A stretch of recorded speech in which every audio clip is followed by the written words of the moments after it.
Ladies and gentlemen, prepare to go back in time, all the way back to the Revolutionary War of 1775 through 1783. The French and Indian War was the cause of the Revolutionary War, but more on that later. The French and Indian War started in 1754 because both the French and the British claimed the Ohio River Valley. The British won and were ready to move on to this land, but Pontiac's rebellion was a war led by an Ottawa chief, Pontiac, against the colonists. Ottawa attacked the colonists moving into the Ohio Valley, and that made King George mad. Me don't care about colonists. They took an Indian land. They must pay.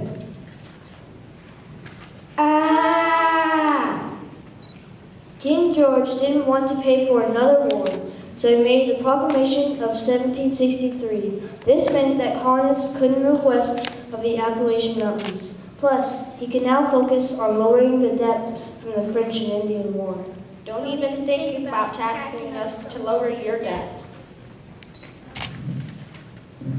The Sugar Act. The Sugar Act was passed by the English Parliament in 1764 to offset the war debt brought on by the French and Indian War and to help pay for the expenses of protecting the colonies and newly acquired territories. Why do we have to pay these taxes? Imported sugar, textiles, coffee, wine, and indigo. Why can't the people in England pay them? Yeah, we don't even have a voice in Parliament. No taxation without representation. No taxation without representation. Currency Act. The Currency Act, passed in 1764, outlawed colonists from printing money. They had to use British money. Come on, I was rich and now I'm poor. What am I supposed to do with all this English money when I live in Boston? Yeah, and it'll hurt the economy. Grr, King George.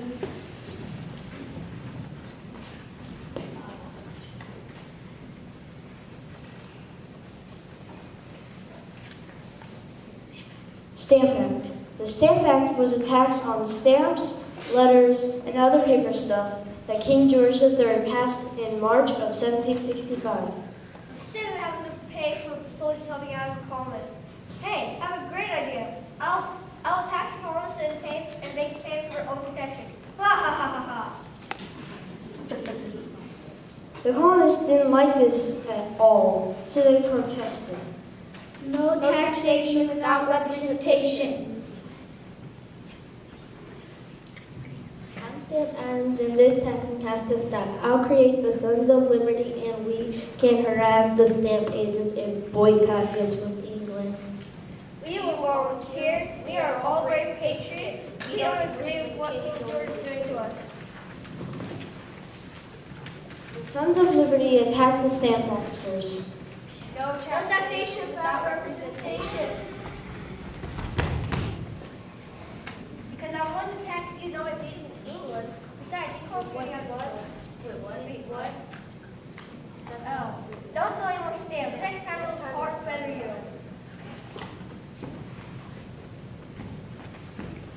In 1767, King George repealed the Stamp Act, but passed the Townshend Act instead. This taxed colonists on lead, paint, and tea.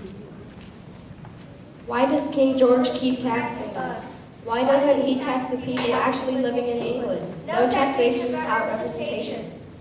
Because I want to tax you, know, I do for England. Besides, you can't getting out of control. Declaratory Act. In an attempt to regain control over the colonists, in 1770, English Parliament stated that they had total lawmaking control over the colonists, throwing away all self-government that the colonies had been living with for nearly 200 years. This was called the Declaratory Act. We can rule ourselves. We've done it for nearly 200 years. Yeah, what that guy said.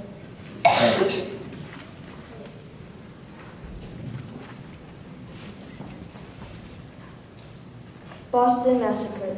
Fist fights between the colonists and soldiers were common sights in the streets. The night of March the 5th, 1770, the city was ready to snap.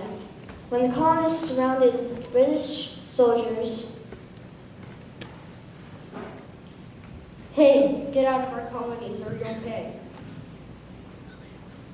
Stop or we'll fire. Leave us alone.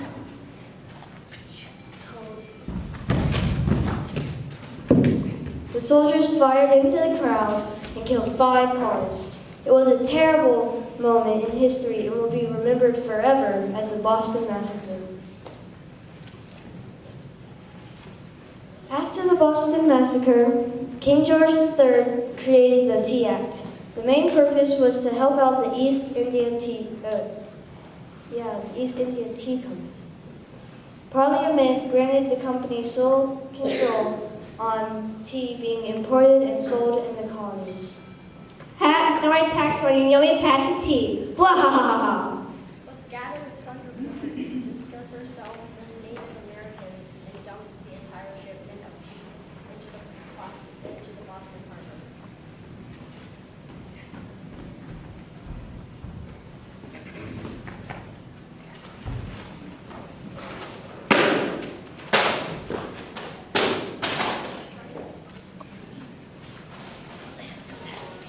No taxation without representation. King George, stop taxing us on everything. Let's dump tea. This event was called the Boston Tea Party.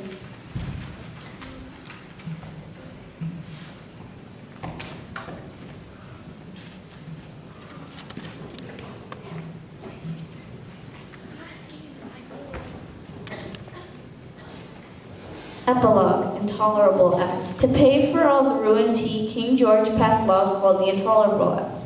They shut down Boston Harbor in March 1774. Ships were not able to enter or leave the Boston Harbor until the colonies agreed to pay for all the tea that was destroyed.